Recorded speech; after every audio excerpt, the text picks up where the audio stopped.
So the time is 5:30 a.m. this morning, and we are actually in DC right now. Oh no.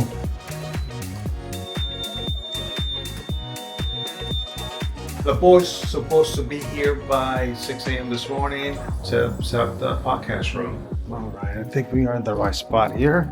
Hey, we are putting the podcast room in this corner here. Whisper room, sound isolation enclosures. So I'm gonna set up the GoPro real quick. Good to go, baby.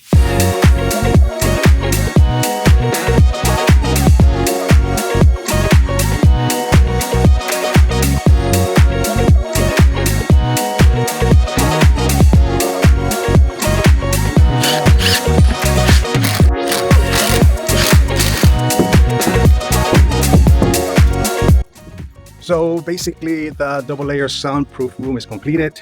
Very, very nice.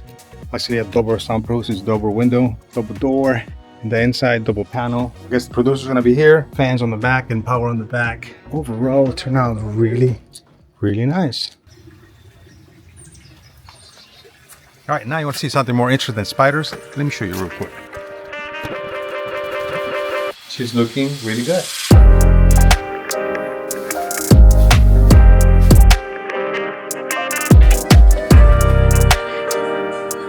So the only thing we're missing now is going to be the vanity, the toilet, and the faucet. So we're going to get this back to the client. So the crew now, they're actually painting the entire ceiling so it can match. There were about 4 patches on the ceiling. So you got a patch there and a patch there. Inside the bathrooms, we always recommend eggshell paint so the moisture can slide down from the walls. Overall, everything's looking nice and tidy. And they came here and finished this, the metal hanger here. So this one is missing one here in this corner. You see how they made a cut here? It's not gonna hold, so we need one right here. So it's a very small job. The biggest slow down. Those going back and forth to the store. When they miss a piece of wood, a piece of trim, or a piece of shim, those are the ones that slow us down on this particular job. What makes you pick this one for this room over what you guys are using in the bathroom right now? Flat paint, it doesn't shine, it doesn't do anything.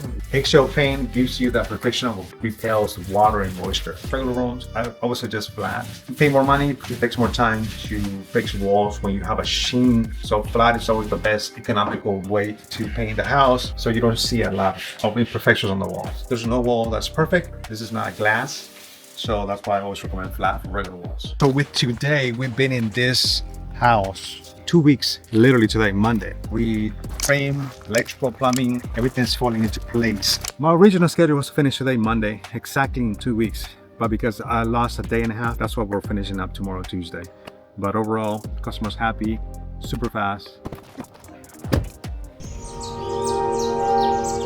The most important shot of the day is going to be 12 p.m. Usually we're having an early lunchtime, so we're heading to lunch right now. And afterwards, the farmhouse job. The guy showed up Saturday and they did the system for the duct, for the chimneys. That is completed. Here are the pictures. Ding, ding, ding, ding, ding. And the boys are actually covering the entire chimney wall now because it's about to rain for the next 2 days. We gotta make sure it's dry. And then I'm gonna sit down and do some computer work for reservations for the rental of a moving truck for tomorrow's job. What's wrong with your car, bro?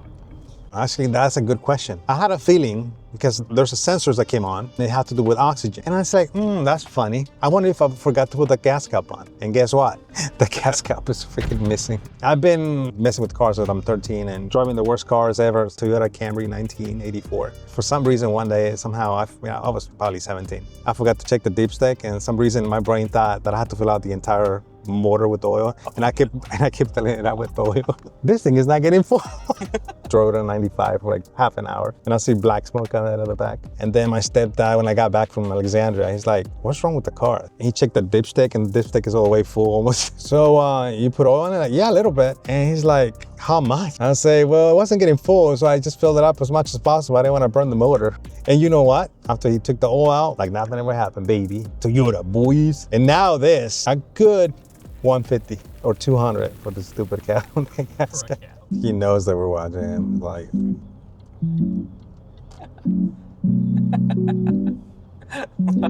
who is that guy? Haters gonna hate. The skeleton's back. He's gonna hate. You wanna learn an interesting fact about kava? Kava is like a chipotle, healthier / Mediterranean. The CEO of Panera Bread, the old CEO of Panera Bread, retired, and I think he got rehired at Cava now, so he's the CEO of Cava. And he has brought quality ingredients and quality food to this place. And Panera Bread shows that he's no longer there because Panera Bread has gotten worse. This is where we're having lunch today. So we got two options. We can sub it out, pay somebody to help me move it, or we can just rent the trucks ourselves. You want to give a little context? They're throwing away all the chairs and tables from an office. In DC, good stuff. They gave me the contract to get everything out of the office and we're just gonna bring it to Fredericksburg. I don't have a truck, a flatbed like that one. There it is. I need one of those and I don't have one. I can rent it, I'll probably rent it off. I can find somebody, but that's the dealio. This used to be a bank. Say bye-bye. See you later.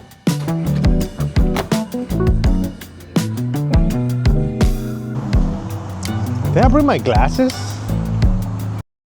Bruh. That used to be a bank a couple of years ago. Now it's a nice restaurant. So it was good lunch, good lunch. Good soup. Let's go. For the next stop, we are going to our farmhouse. It's an addition that was started about 20 years ago. Let me show you real quick.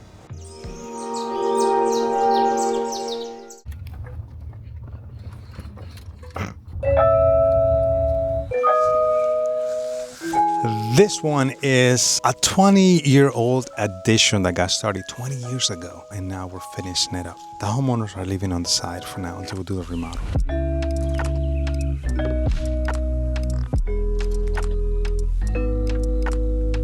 So the boys got finished with the fireplace this weekend. This is the addition, and that's the existing old house over there. Oh, this is the addition that was started about 20 years ago. There's a long story to this addition.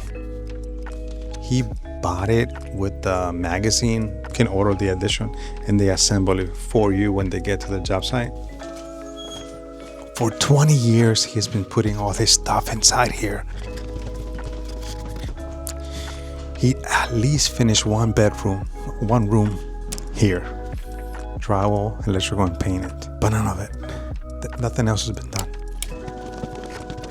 So, based on the story that he told me, he said that the company that he hired to put it together for the original box, the contractor went bankrupt. So he couldn't get it finished. Apparently, they used to be convicts hired by that company. They didn't know what they were doing. So there was a lot of stuff going on that he said they were not doing right. He fired them and then he wanted to get his money back. And then he found out that they went bankrupt. So he couldn't get his money back. 20 years later, we're here. There's a lot of stuff here that he's gonna use, like the vanity, some lights. So he's been putting away stuff so he can finish it at one point. It's already here. So we're gonna reuse all this stuff, kind of reframe this new opening for the door, but 99% of what you see here is already here. We ran all the plumbing, the toilet, and the shower. So the only stuff that we're doing brand new is the plumbing and some of the electrical. But it's a very interesting story. Also, do you see this deck over here? Floating deck? This thing was falling apart. So the boys took their time and just ripped everything apart and made a brand new deck. And now it looks beautiful. We removed the old siding and repapered the whole thing with moisture barrier. But I cannot purchase the siding because I'm not getting paid yet. Well, they're paying me, but there's a big problem going on with the type of loans that they have. At this time we're making this video, the freaking government shutdown. And guess what? That bank is part of the freaking government shutdown. They don't want to release any money to continue the work. Bank representative didn't tell me until this morning. Bro, I wish I would have known a week and a half ago. I would have stopped working completely. Being a contractor is one of those things you got to play with. They do pay, but this is something. I'm gonna call this the Farmhouse project because it looks like a farmhouse. You see those 2x4s right there? Those things are basically braces. Braces keep the walls from opening when they're putting the framing together. So literally that has been there for 20 years for no reason. Because I mean, once you put the roof on, everything, the walls on, get rid of that. In the future, you'll be seeing me here with a nice, beautiful finished rail, drywall and painted. But right now it's a mess. This is nothing, baby. Ain't nothing but peanuts. Yeah, buddy. This ain't nothing but a peanut. Stupid government shutdown. What the fudge, bro? Not even their fault, ultimately. No, it's not their fault. The homeowner's screwed. I'm screwed. And then next thing you know, winter's coming and the damn addition's not finished.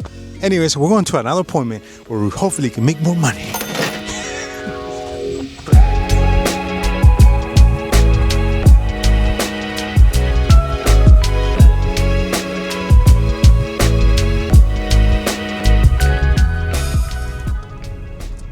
what really grinds my gear? People texting and driving. 95% of the people that we see on the road from DC to Fredericksburg, everybody's on their phone. We almost made a game out of it. Found one person eating a boiled egg. Boiled egg for some reason. We didn't record that. 2 minutes later, she's on her phone. Everybody's like, be careful out there, y'all. Train station, Amtrak. You wanna hear a funny story about that? A couple of years ago, Swelly, my wife and the kids, they went to Myrtle Beach. They went ahead of me. I stayed for work.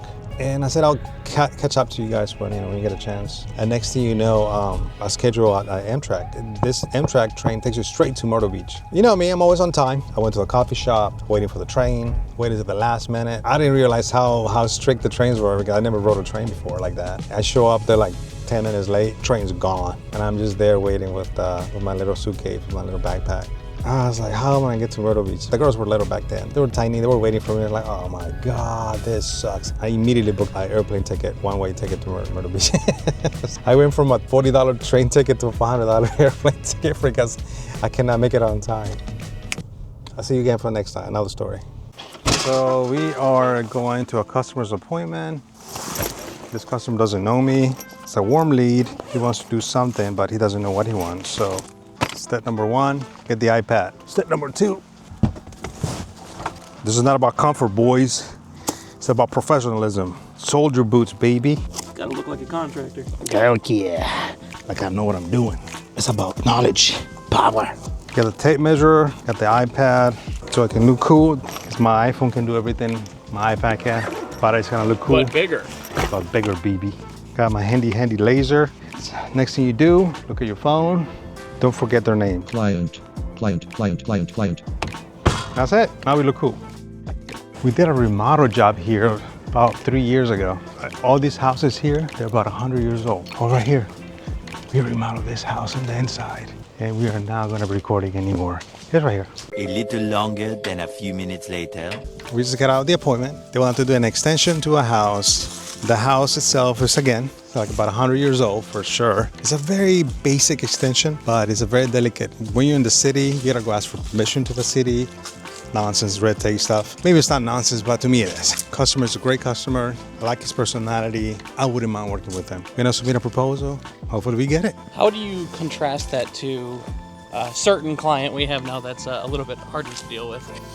See, that client you're talking about, I did not sell that job. Somebody else sold it, one of my other salesmen. A very bad experience with the customer. Everybody has different personalities, I understand. You cannot be disrespectful to one another. So if a client is disrespectful from the beginning, or I feel any nudge of disrespectfulness, we cannot work together, period. And with this client, obviously, I feel like, hey, we're on the same level. You know me, I know you, we kind of got the same vibe. But if when you get the vibe of, oh, I think I know more than you, or I've been doing this for so many years, oh, I have more experience than you, or the customer tells me, hey, I've done this before, cool, then you do it yourself. Why hire someone? Why hire somebody if you already know what to do? You don't want to work with people that disrespect you. If you don't like me, you don't work with me, cool, see you later. That's how life should be, straightforward. Now, we put everything back. Let's go. Yes.